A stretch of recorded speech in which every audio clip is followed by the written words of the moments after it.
یقیناً اللہ تعالیٰ سے ڈرنے والوں کے لیے ان کے رب کے پاس نعمتوں والی جنتیں ہیں۔ بعض کافر یہ کہتے تھے کہ اگر بالفرض ہمیں اللہ تعالیٰ نے مرنے کے بعد دوبارہ زندہ کیا تب بھی وہ ہمیں وہاں جنت کی نعمتیں دے گا۔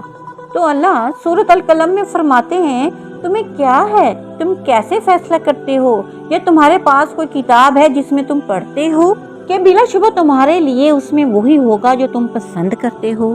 یا تمہارے لیے ہمارے ذمہ کوئی عہد ہے جو قیامت کے دن تک پہنچنے والے ہیں کہ تمہارے لیے یقیناً وہی ہوگا جس کا تم فیصلہ کرو گے؟ ان سے پوچھیے کہ ان میں سے کون اس کا ضامن ہے، یا ان کے کچھ شریک ہیں جو اپنے شریکوں کو لے آئیں اگر سچے ہیں۔ جس دن پنڈلی کھول دی جائے گی اور وہ سجدوں کے لیے بلائے جائیں گے تو وہ اطاعت نہیں رکھیں گے۔ پنڈلی کا کھل جانا عربی میں ایک محاورہ ہے جو بہت سخت مصیبت پیش آ جانے کے لیے بولا جاتا ہے۔ لہٰذا مطلب یہ ہے کہ جب قیامت کی سخت مصیبت پیش آ جائے گی تو ان کافروں کا یہ حال ہوگا کہ کافروں کو سجدے کے لیے بلایا جائے گا، مگر یہ کافر لوگ اس وقت سجدے پر قادر نہیں ہوں گے، کیونکہ جب ان کو قدرت تھی اس وقت انہوں نے سجدہ کرنے سے انکار کیا تھا۔